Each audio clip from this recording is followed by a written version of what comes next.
Do you know the legend of Sleeping Lady? Come along for a fanciful visit to Mount Susitna in this edition of Alaska Stories.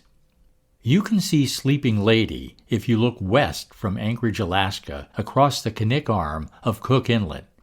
Yes, the mountain resembles a lady sleeping on her side. Here's the legend of Sleeping Lady. Many millennia ago, a clan of gentle giants inhabited the Great Land, now known as Alaska. Among the giant people was a beautiful young lady and a handsome young man who fell deeply in love with each other. Their unbound devotion was so joyous that all the villagers admired them, and preparations for a marriage were underway. On the day before the wedding, a messenger brought dreadful news that a fierce, warlike people from the north were invading the country and destroying everything in their path. The village gathered in council to decide what to do. Some suggested going north to attack. The young, love-filled man proposed taking gifts to the enemy instead of weapons, showing their interest was in peace and not bloodshed. By morning, the brave volunteers were ready to leave. The young lady had tears of sadness when her lover came to say goodbye.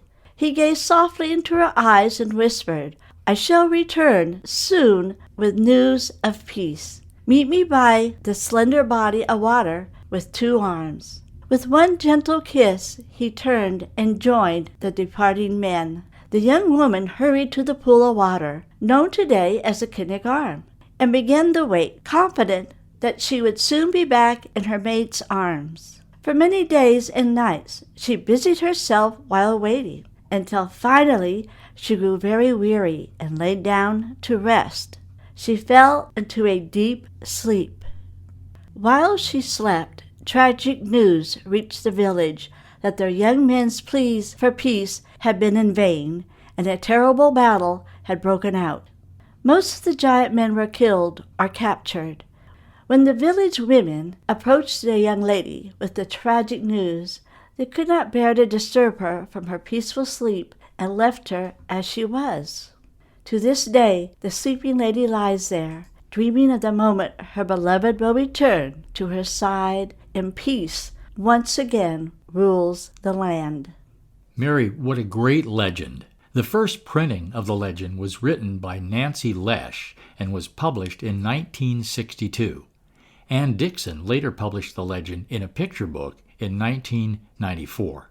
This version of the legend of Sleeping Lady was compiled from stories of both Nancy Lesh and Ann Dixon. Dena'ina elder Peter Kalafronsky continued the story in Dena'ina Legacy.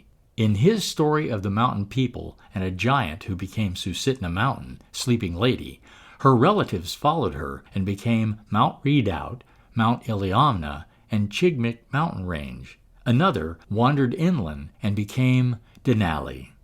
Now, in case you're wondering, Mount Susitna has an elevation of 4,396 feet.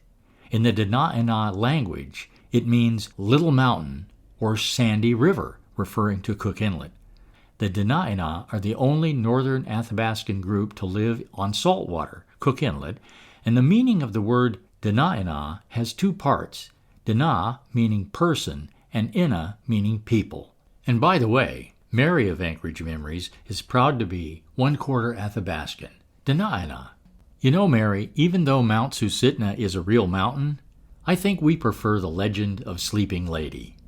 Now let's take a look at a comment from our Alaska Stories edition, The Fascinating, Surprising King Island Ghost Town World of Ukivok.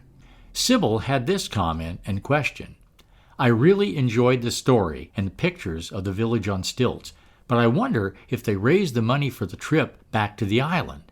Well, Sybil, you'll be happy to know that in 2005 and 6, it looks like funds were raised for the trip back, and some were able to visit the island and the remains of their village. Did you enjoy learning about the legend of Sleeping Lady? We certainly did. Until next time, Mike and Mary, Alaska Stories.